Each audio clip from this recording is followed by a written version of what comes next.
Puji nama Tuhan. Shalom jemaat dikasih Tuhan. Shalom. Shalom. Pagi hari ini kita bersyukur kepada Tuhan. Amin. Dalam perayaan ibadah kenaikan Tuhan Yesus kita percaya Tuhan akan mencurahkan rohnya dalam kehidupan kita, keluarga kita, bahkan dalam setiap hal yang kita kerjakan. Amin. Mari Bapak Ibu dikasih Tuhan, sebelum kita mulai ibadah kita satukan hati, kita mau berdoa. Kami bersyukur Tuhan pagi hari ini buat kebaikan-Mu dalam kehidupan kami Bapa. Kami sungguh bersyukur Tuhan atas kasih setia-Mu yang melimpah dalam kehidupan kami Tuhan. Hari ini Tuhan kami bersyukur Engkau naik menyediakan tempat bagi kami Tuhan. Dalam perayaan ini Tuhan kami percaya Tuhan Yesus, Engkau akan mencurahkan Roh Kudus-Mu atas setiap kami Tuhan. Dan Roh Kudus-Mu yang akan menuntun kehidupan kami Bapa dalam setiap langkah kami Tuhan. Bapa, terima kasih buat pagi hari ini. Engkau membuktikan bahwa Engkau Allah yang hidup dan Engkau naik ke surga. Terima kasih Tuhan Yesus, terima kasih Roh Kudus. Biarlah setiap pujian kami Tuhan naikkan pagi-Mu pada pagi hari ini Tuhan Yesus. Dimuliakan nama-Mu Tuhan, ditinggikanlah Engkau atas setiap puji-pujian kami Tuhan Yesus. Setiap kami umat-Mu Tuhan datang dengan sendak, dengan kerendahan hati kami Tuhan. Kami menaikkan syukur kami. Terima kasih Bapa. Terpuji nama-Mu Tuhan pagi hari ini. Di dalam nama Yesus kami berdoa dan mengucap syukur. Haleluya. Amin. Berikan tepuk tangan buat Tuhan Yesus. Haleluya. Tuhan akan mencurahkan rohnya atas kehidupan kita. Amin. Haleluya. Mari kita sama-sama tepuk tangan jemaat yang di Tuhan. Yang di rumah-rumah, bahkan dimanapun kita memuji Tuhan Yesus.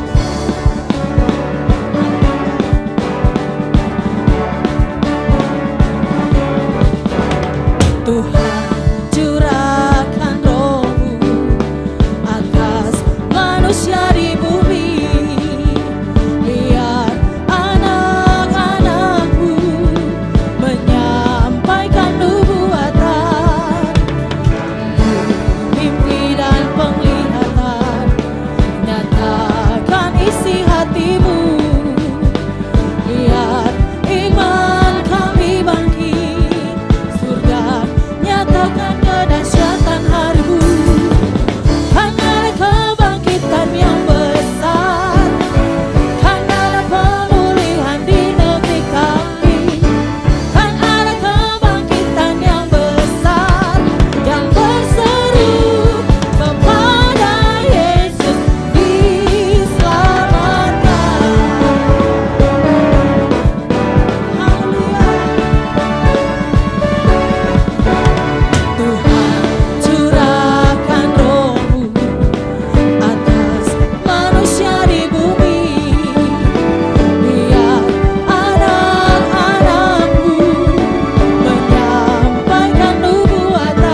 kasih Tuhan Yesus. Terima kasih buat kebaikan-Mu Tuhan. Terima kasih buat roh-Mu yang manis. Terima kasih Tuhan. Haleluya Yesus. Ya Roh Kudus, ku haus padamu.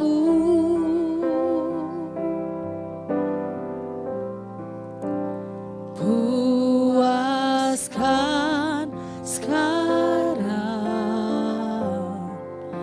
kerinduanku.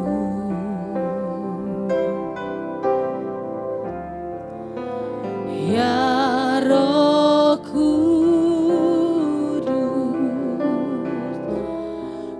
Kau menuntunku.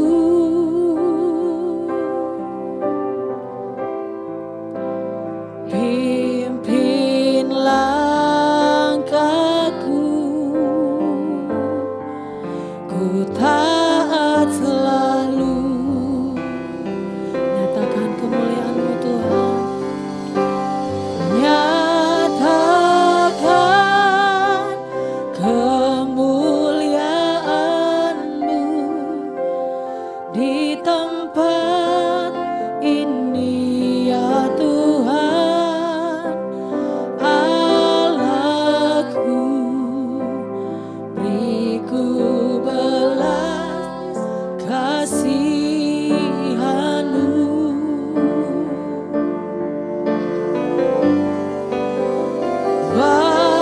Bangkitkan roh-Mu di dalamku.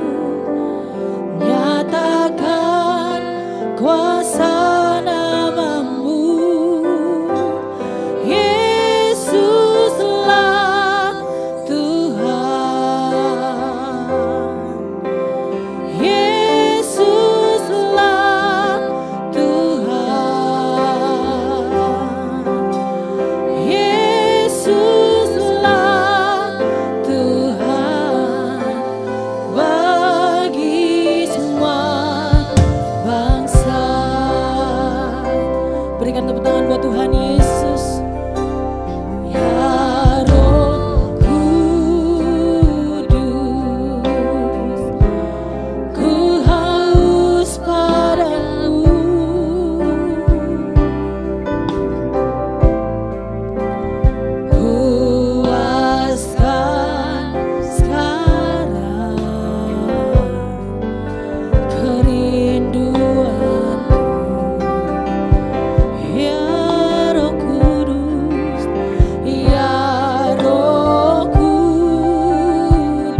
Tuhan.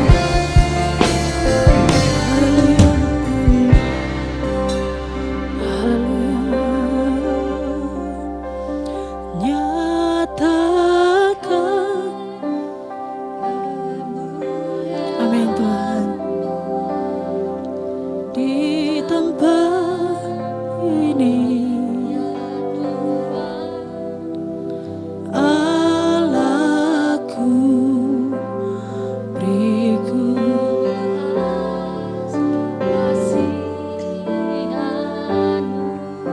biarlah bangkitkan roh kami ya Tuhan.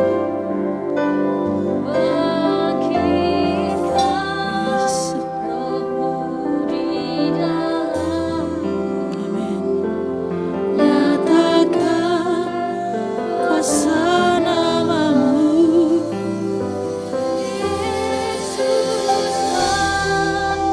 Yesuslah Tuhan. Yesuslah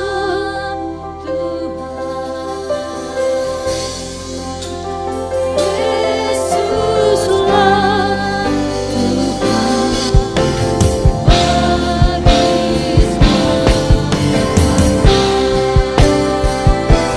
tanganmu katakan. Nyatakan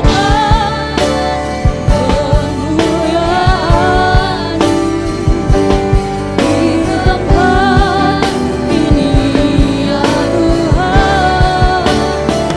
Allahku beriku belas kasihan-Mu. Bangkitkan rohmu Tuhan. Rohmu di dalamku. Nyatakan kuasa namamu. Yesuslah Tuhan. Yesuslah Tuhan.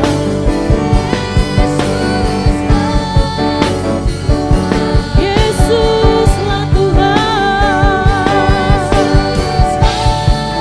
Tuhan bagi semua bangsa.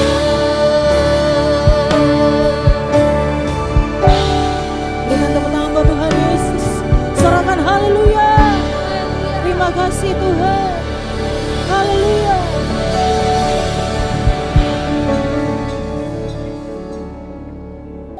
Baik jemaat yang kasih Tuhan, kita akan sama-sama mendeklarasikan arti Pentakosta ketiga. Tuhan Yesus memberkati. Pentakosta ketiga. 1. Pentakosta ketiga adalah pencurahan Roh Kudus yang dahsyat di zaman ini, melebihi yang terjadi di Azusa Street. 2. Pentakosta ketiga akan mengakibatkan penuaian jiwa yang terbesar dan yang terakhir sebelum Tuhan Yesus datang kembali. 3. Pentakosta ketiga akan membangkitkan generasi Yeremia, yaitu anak-anak muda yang dipenuhi Roh Kudus, cinta mati-matian kepada Tuhan Yesus, tidak kompromi terhadap dosa, dan akan bergerak untuk memenangkan jiwa. 4. Pentakosta ketiga lahir di Indonesia dan bergerak ke bangsa-bangsa. Gerakan ini dari timur ke barat dan akan kembali ke Yerusalem. 5. Pentakosta ketiga akan memberikan kuasa untuk menyelesaikan amanat agung, dan setelah itu Tuhan Yesus datang kembali.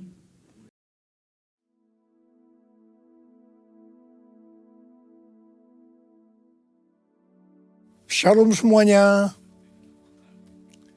Aplikasi Alkitab YouVersion yang telah di-download lebih dari 500 juta menyatakan bahwa ayat yang paling banyak dibaca sepanjang tahun 2022 berdasarkan pemakai di seluruh dunia adalah Yesaya 41 ayat 10 yang berkata demikian.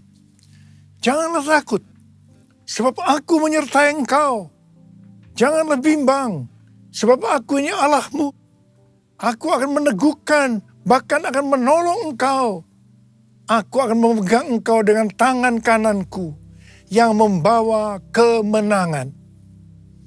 Jadi pembaca Alkitab di seluruh dunia sepanjang tahun 2022 mengharapkan dan mendoakan terjadinya kemenangan. Artinya menjadi pemenang. Haleluya. Tuhan menjawab doa dan harapan itu dengan berkata, tahun 2023 adalah tahun untuk bangkit, jadilah pemenang. The year to rise up, be victorious. Haleluya.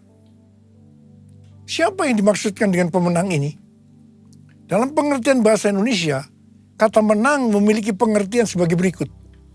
Yang pertama, mengalahkan musuh, lawan, saingan. Yang kedua, memperoleh hadiah atau pendapatan. Yang ketiga, tekun, rajin, tidak tergesa-gesa. Dalam Alkitab bahasa Inggris, kata menang diterjemahkan sebagai triumphant, yang memiliki pengertian sebagai berikut. Yang pertama, great victory, kemenangan besar. Yang kedua, great achievement, pencapaian atau keberhasilan besar. Yang ketiga, successful, sangat sukses. Yang keempat, rejoice, bergembira. Yang kelima, joy, sukacita. Perlu dicatat, arti menang atau kemenangan dalam Alkitab bahasa Inggris yang disebutkan dengan triumphant tadi tidak pernah berbicara mengenai keuntungan pribadi atau berkat secara pribadi. Memang iblis bekerja dengan tipu muslihat yang membuat orang-orang memusatkan hati dan pikirannya pada definisi sukses secara dunia yang berkonotasi pada materi dan fokusnya adalah keuntungan pribadi. Iblis mendorong orang-orang untuk hidup sukses dan menghalalkan segala cara yang tentunya di luar dari kebenaran firman Tuhan. Perlu dicatat, kita juga berbicara tentang berkat materi. Dan perlu digarisbawahi, ini bukan hanya untuk kepentingan pribadi kita saja, tetapi untuk digunakan bagi penginjilan, pemuritan, membantu orang-orang miskin, dan lain-lain. Jadi inilah yang dimaksudkan dengan berkat materi yang bukan untuk kepentingan pribadi saja. Tuhan menghendaki agar kita bangkit dan menjadi pemenang. Tuhan Yesus adalah sang pemenang. Kita harus menjadi serupa dengan gambarnya. Mengapa Tuhan Yesus disebut sebagai pemenang? Sesuai dengan ayat tema kita, 2 Korintus 2 ayat 14 yang berkata, tetapi syukur bagi Allah yang dalam Kristus selalu membawa kami di jalan kemenangannya. Dengan perantaraan kami, Ia menyebarkan keharuman pengenalan akan Dia di mana-mana. Dalam ayat ini jelas dituliskan bahwa Kristus adalah sang pemenang. Jalan yang dilaluinya adalah jalan kemenangan. Bagaimana Kristus dapat menjadi sang pemenang? Apakah Tuhan Yesus selama hidupnya tidak pernah mengalami kesusahan, ditolak, disalahpahami oleh banyak orang, mengalami pencobaan, atau masa-masa sengsara? Jawabnya adalah tidak. Tuhan Yesus mengalami semuanya itu. Bahkan muridnya sendiri yang bernama Yudas Iskariot berkhianat, menyerahkan dia kepada orang-orang Yahudi. Sampai akhirnya dia harus disalibkan. Dihujat oleh ahli Taurat, oleh para imam, orang yang lalu lalang. Bahkan salah satu penjahat yang di sebelahnya ikut menghujat dia. Dan akhirnya Tuhan Yesus mati. Ada pertanyaan, bagaimana Tuhan Yesus mati justru menjadi pemenang? Ibrani 2 ayat 14b sampai dengan 15 berkata, supaya oleh kematiannya Ia memusnahkan dia, yaitu iblis yang berkuasa atas maut. Dan supaya dengan jalan demikian Ia membebaskan mereka yang seumur hidupnya berada dalam perhambaan oleh karena takutnya kepada maut. Di sini dengan jelas dituliskan, justru oleh karena Tuhan Yesus mati, Dia keluar sebagai pemenang. Yesus mengalahkan dan memusnahkan iblis yang berkuasa atas maut. Sehingga orang-orang yang percaya kepada Tuhan Yesus akan diselamatkan dari kematian kekal selama-lamanya di neraka. Jadi untuk menyelamatkan kita dari mati kekal selama-lamanya, Tuhan Yesus harus mati. Dan pada hari yang ketiga, Dia bangkit dari kematian. Sekali lagi, karena Tuhan Yesus mati, maka dia adalah sang pemenang. Yesus mati menjadi pemenang melalui jalan salib.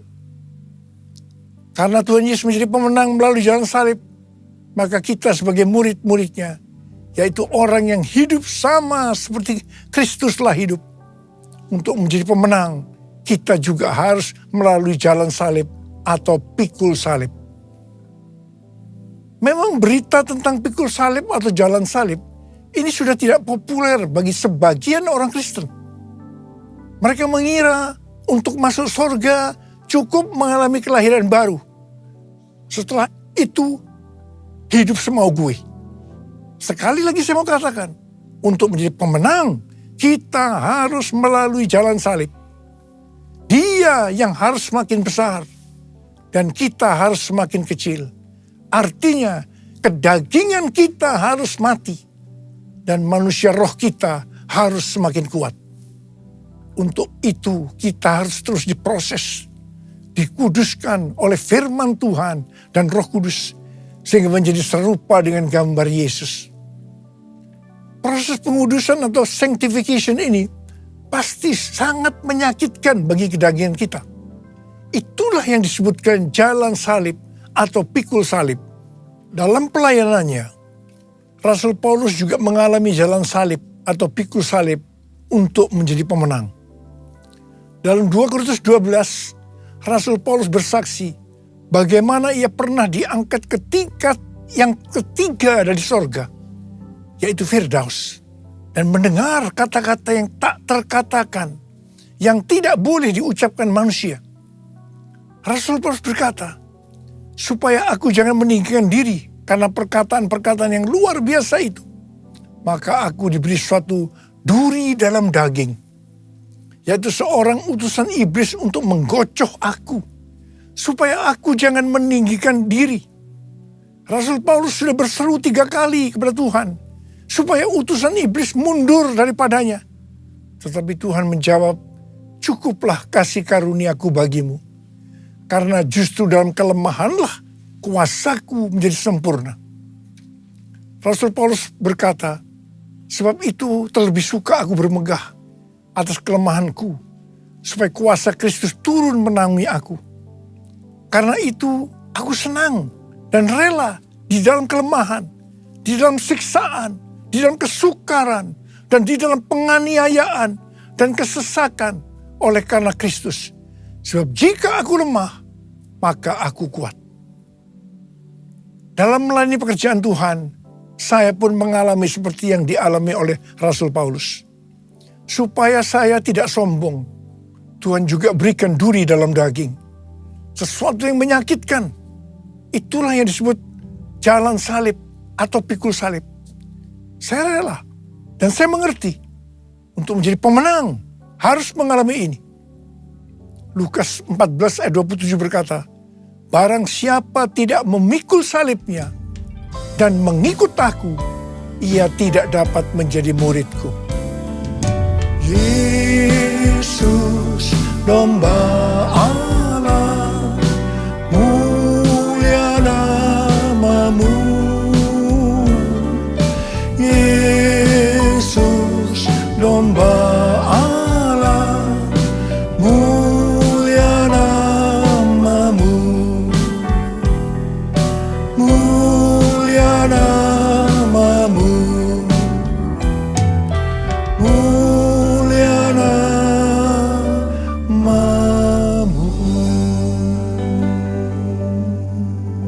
Lukas 12 ayat 4 dan 5 adalah pengajaran khusus dari Tuhan Yesus bagi murid-muridnya. Tuhan Yesus berkata, aku berkata kepadamu, hai sahabat-sahabatku, janganlah kamu takut terhadap mereka yang dapat membunuh tubuh dan kemudian tidak dapat berbuat apa-apa lagi. Aku akan menunjukkan kepada kamu siapakah yang harus kamu takuti. Takutilah dia yang setelah membunuh mempunyai kuasa untuk melemparkan orang ke dalam neraka. Sesungguhnya aku berkata kepadamu, takutilah dia. Saya akan berkata kepada kita semua, takutilah sang pemenang Yesus Kristus. Sebab ia mempunyai kuasa untuk melemparkan orang ke dalam neraka. Kita harus bangkit menjadi pemenang. Pemenang adalah orang-orang yang takut akan Tuhan. Amsal 8:13 berkata, takut akan Tuhan ialah membenci kejahatan. Aku benci kepada kesombongan, kecongkakan, tingkah laku yang jahat, dan mulut penuh tipu muslihat. Kita akan melihat berkat-berkat yang Tuhan sediakan bagi orang yang takut akan Tuhan. Mazmur 34 ayat 10 berkata, takutlah akan Tuhan, hai orang-orang yang kudus, sebab tidak berkekurangan orang yang takut akan Dia. Memasuki tahun 2023 yang berat ini, kita percaya kita tidak akan kekurangan suatu apapun karena kita takut akan Dia. Haleluya. Mazmur 25 ayat 12 sampai dengan 14 berkata, siapakah orang yang takut akan Tuhan? Kepadanya Tuhan menunjukkan jalan yang harus dipilihnya. Orang itu sendiri akan menetap dalam kebahagiaan, dan anak cucunya akan mewarisi bumi. Tuhan bergaul karib dengan orang yang takut akan Dia, dan perjanjiannya diberitahukannya kepada mereka. Haleluya. Sekali lagi, saya mau katakan kepada kita semua, bahwa kita harus takut akan Tuhan. Yang mau takut akan Tuhan katakan amin. Pesan Tuhan buat kita semua, bahwa kita harus bangkit, jadilah pemenang dalam hal unity. Dalam Yohanes 17 yang merupakan doa Yesus untuk murid-muridnya, Tuhan Yesus berdoa kepada Bapa, Bapa, aku telah memberikan kemuliaan yang kau berikan kepadaku, kepada mereka, yaitu kita-kita ini, supaya mereka, yaitu kita-kita ini, menjadi satu. Kalau mereka atau kita-kita ini sudah sempurna menjadi satu, dunia akan melihat, dunia akan tahu, dan dunia akan percaya bahwa engkaulah yang telah mengutus aku, dan bahwa engkau mengasihi mereka, yaitu kita-kita ini. Sama seperti engkau mengasihi aku. Ini berarti kalau kita menjadi satu, kalau kita unity, maka akan terjadi penuaian jiwa besar-besaran. Saya ingat awal tahun 2000, saya pernah ditegur Tuhan dengan kata-kata yang keras. Niko, kamu sombong, kamu arogan. Tuhan melihat karena pelayanan yang sukses membuat saya menjadi sombong, arogan, sehingga membuat banyak hamba-hamba Tuhan hatinya terluka karena banyak jemaat-jemaatnya yang pindah ke gereja kita. Saya tidak merasa kalau saya begitu arogan, sombong, sampai Tuhan menegur saya dengan keras. Saya menangis, saya bertobat, dan saya bertanya kepada Tuhan, apa yang harus saya lakukan Tuhan? Tuhan berkata, ada dua hal yang kamu harus lakukan. Yang pertama, saya harus menurunkan nama gereja Betani yang saya banggakan. Yang kedua, saya harus minta maaf kepada gereja-gereja dan hamba-hamba Tuhan. Saya melakukan perintah Tuhan itu dengan sungguh-sungguh. Apa yang terjadi setelah itu? Tiba-tiba roh rekonsiliasi turun antara gereja kita dengan gereja-gereja lainnya. Dan juga di antara gereja-gereja lain tadi. Di tengah-tengah rekonsiliasi itu, tiba-tiba roh doa turun di Indonesia. Saya ingat tahun 2003 ada NPC, National Prayer Conference di Gelora Bung Karno, Jakarta. Setelah itu diikuti terbentuknya menara-menara doa dan rumah-rumah doa di Indonesia. Revival terjadi, Indonesia mengalami transformasi. Haleluya! Unity merupakan faktor utama untuk terjadinya penuaian jiwa besar-besaran. Kita sekarang berada dalam era Pentakosta ketiga yang akan mengakibatkan penuaian jiwa yang terbesar dan yang terakhir. Hari-hari ini kita harus banyak berdoa, memuji, dan menyembah Tuhan dalam unity siang dan malam. Pada waktu zaman Elia, terjadi peristiwa pertobatan bangsa Israel. Orang-orang Israel ini bertobat karena melihat api Tuhan turun. Api Tuhan turun karena doa Elia. Pada waktu zaman Raja Ahab dengan istrinya yang bernama Isabel, bangsa Israel melakukan dosa yang besar terhadap Tuhan karena mereka menyembah Baal. Elia diutus Tuhan untuk membuat bangsa Israel bertobat kembali. Untuk itu, Elia mengumpulkan nabi-nabi Baal dan Asyera di hadapan seluruh orang Israel. Elia menantang nabi-nabi Baal sebagai berikut. Nabi Baal dan Elia masing-masing akan diberi seekor lembu.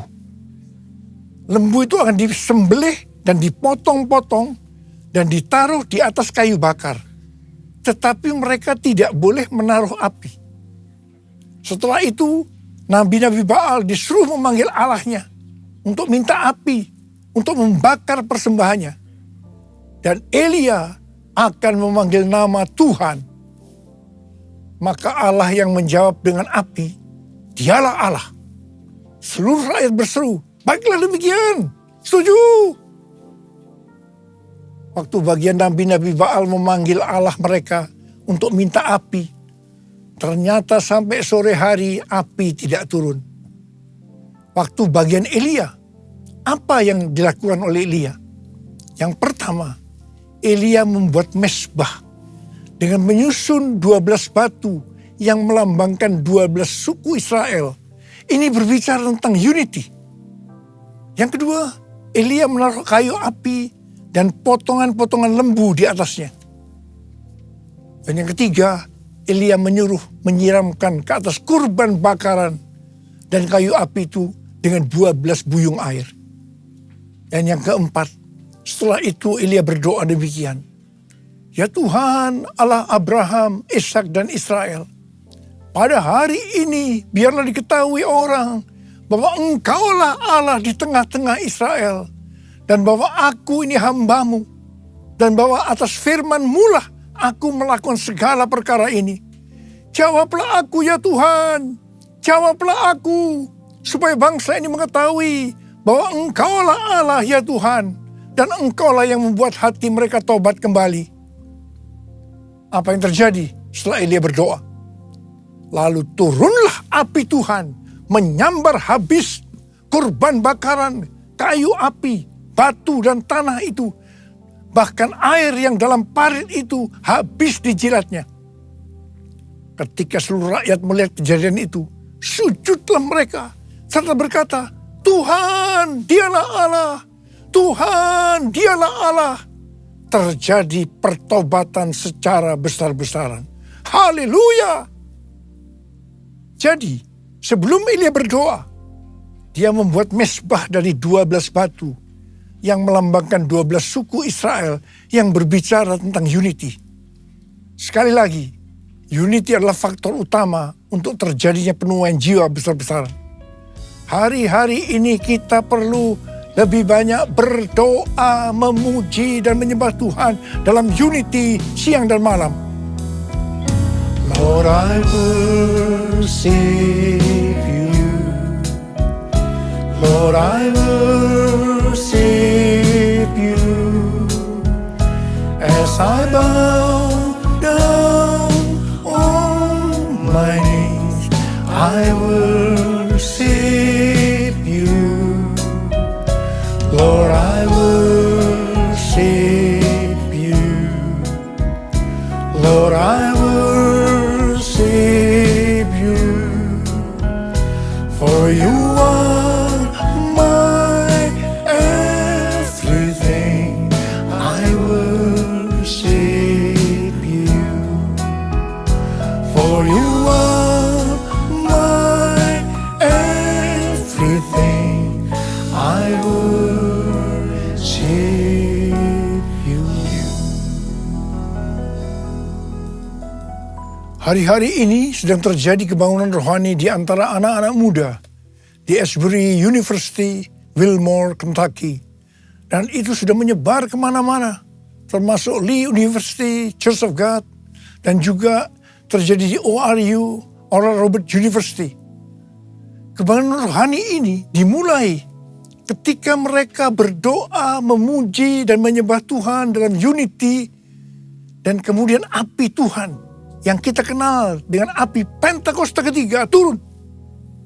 Dan mereka hari-hari ini berdoa, memuji dan menyembah Tuhan dalam unity siang dan malam. Ini yang kita sebut dengan restorasi Pondok Daud. Terjadi pertobatan, terjadi kesembuhan, revival sedang terjadi. Api Pentakosta ketiga sedang dicurahkan di Amerika. Hari-hari ini kita harus banyak berada di menara doa untuk berdoa, memuji dan menyembah Tuhan bersama-sama dalam unity siang dan malam. Anak-anak muda, Opa minta kamu semua masuk menara doa. Seperti nubuatan dari Cindy Jacob tahun 2018 di SICC. Ketika api Pentakosta ketiga turun, bahwa gerakan ini akan terjadi dari timur ke barat dan kembali ke Yerusalem. Barat yang dimaksudkan itu adalah Amerika Serikat.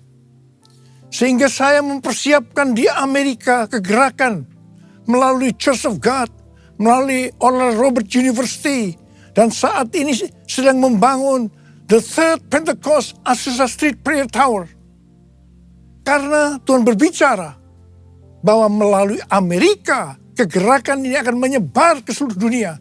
Dan sekarang nubuatan itu sedang terjadi. Api Pentakosta ketiga sedang turun di Amerika Serikat. Dan itu akan menyebar ke seluruh dunia. Ini akan mengakibatkan penuaian jiwa yang terbesar dan yang terakhir sebelum Tuhan Yesus datang untuk kali yang kedua. Hal ini akan mengakibatkan bangkitnya generasi Yeremia, yaitu anak-anak muda yang dipenuhi Roh Kudus, cinta mati-matian kepada Tuhan Yesus, tidak kompromi terhadap dosa, dan akan memenangkan banyak jiwa. Ini akan mengakibatkan penyelesaian amanat agung. Dan setelah itu Tuhan Yesus datang kembali. Haleluya! Saya mau berdoa buat saudara. Mari angkat tangan kita. Kita katakan bersama-sama. Jadikan aku Tuhan, rumah doamu, agar semua suku bangsa datang menyembahmu. Jadikan aku Tuhan, rumah doamu, agar semua suku bangsa datang menyembahmu. Agar semua suku bangsa, agar semua suku bangsa datang menyembahmu. Mari kita berbahasa roh sama-sama. Kita berbahasa roh. Kita berbahasa roh. Korea laba sangkara bala bala bala bala bala bala bala bala. Oh dia lala bala bala bala bala bala bala bala bala bala bala. Ya Tuhan, ya Tuhan, ya Tuhan. Ya Aba, ya Aba, ya Aba, ya Aba. Bapa, kami berdoa bersama-sama hari ini Tuhan. Jadikan kami sebagai rumah doamu. Kami akan masuk dalam menara-menara doa. Untuk berdoa, memuji dan menyembah Tuhan bersama-sama dalam unity siang dan malam. Hamba-Mu percaya hari-hari ini api Pentakosta ketiga sedang turun. Ya Tuhan, di Amerika dan menyebar ke seluruh dunia. Termasuk di Indonesia hari-hari turun. Oh, kami akan menyelesaikan amanat agung Tuhan Yesus. Oh Tuhan, terima kasih. Oh, terima kasih ya Abah. Jadikan kami sebagai rumah doamu. Jadikan aku Tuhan, rumah doamu, agar semua suku bangsa datang menyembah-Mu. Jadikan aku Tuhan rumah doa-Mu, agar semua suku bangsa datang menyembah-Mu,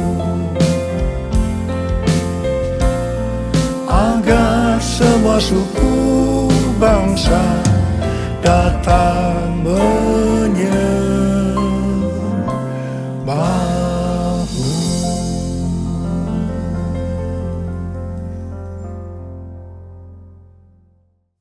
Mari saudara-saudara, kita akan masuk dalam perjamuan kudus. Kita akan mengingat ayat ini. Sebab setiap kali kamu makan roti ini dan minum cawan ini, kamu memberitakan kematian Tuhan sampai Ia datang. Perjamuan kudus adalah perjamuan Tuhan Yesus sendiri. Setiap kali kita masuk dalam perjamuan kudus, ini pesan Tuhan Yesus pada kita semua. Biarlah ini menjadi peringatan akan daku. Peringatan akan daku. Karena itu mari arahkan hati kita kepada kebaikan Tuhan. Kita akan mengingat kebaikan Tuhan. Mari tundukkan kepala. Bapa, siapakah kami sebelum kami mengenal Engkau? Kami semua orang berdosa. Upah dosa adalah maut, mati. Tapi Engkau yang tidak berdosa telah dijadikan dosa oleh karena kami. Engkau harus turun dari surga mulia menjelma menjadi manusia. Mati ganti kami dengan penderitaan yang luar biasa. Sungguh kalau kami pikirkan betapa baiknya Engkau ya Aba. Betapa baiknya Engkau. Engkau jadikan kami sebagai anak-anak-Mu. Engkau tuntun, Engkau bela, Engkau lindungi, Engkau berkati, Engkau tegur juga kalau kami salah. Itulah Engkau ya Aba. Itu Engkau Aba. Tuhan akan memberkati kita melalui perjamuan kudus. Tapi Tuhan mau kita makan dan minum dengan cara yang benar. Oleh karena itu mari masing-masing introspeksi. Lihat keadaan diri masing-masing. Jangan menyimpan dosa. Kita harus tulus dan jujur di hadapan Tuhan. Buka. Minta ampun kalau Tuhan ingatkan. Ampuni kami. Ampuni Tuhan. Ampuni kami. Ampuni, ampuni. Ampuni ya Tuhan. Ampuni, ampuni. Bapa, terima kasih. Kami akan masuk dalam perjamuan kudus dengan hati penuh ucapan syukur. Dalam nama Yesus kami berdoa. Amin. Mari, angkat roti di tangan kanan kita tinggi-tinggi. Sebab apa yang telah kuteruskan kepadamu telah aku terima dari Tuhan. Yaitu bahwa Tuhan Yesus pada malam waktu Ia diserahkan mengambil roti. Dan sesudah itu yang mengucap syukur atasnya. Dia memecah-mecahkannya dan berkata, inilah tubuhku yang diserahkan bagi kamu. Perbuatlah ini menjadi peringatan akan aku.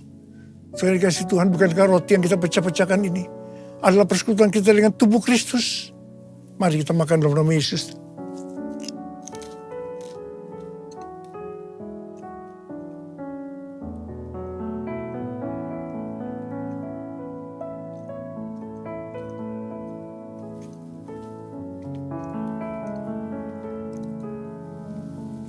Angkat cawan di tangan kita tinggi-tinggi. Mungkin juga yang mengambil cawan sudah makan lalu berkata, cawan ini adalah perjanjian baru yang dibenarkan oleh darahku. Perbuatlah ini setiap kali kamu meminumnya menjadi peringatan akan aku. Sudah dikasih Tuhan, bukankah cawan pengucapan syukur yang atasnya kita ucapkan syukur adalah persekutuan kita dengan darah Yesus. Mari kita minum dalam nama Yesus.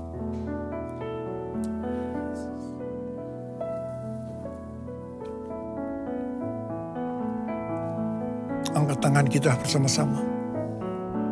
Ucapkan syukur dan terima kasih. Dengan suara, jangan diam. Tuhan, terima kasih ya Tuhan. Terima kasih ya Tuhan, terima kasih. Oh, terima kasih ya Abba. Terima kasih ya Tuhan. Oh, hamba berdoa buat yang sakit ya Tuhan. Yang sakit boleh angkat tangan. Terimalah berkat, kesembuhan. Terimalah kesembuhan. Terima kesembuhan. Terima. Sembuh dalam nama Yesus. Sembuh dalam nama Yesus. Sembuh dalam nama Yesus. Urapan-Mu turun ke atas kami ya Tuhan. Urapi kami. Urapi kami ya Aba. Urapi kami. Urapan Tuhan turun. Terima. Kami terima Tuhan. Kami terima pengurapan. Kami terima. Makasih ya Pak. Terima kasih. Dalam nama Yesus. Amin. Sekarang mari angkat tangan saudara. Terimalah berkat Tuhan. Kasih karunia berlimpah-limpah daripada Allah Bapa dalam Anak yang tunggal Yesus Kristus.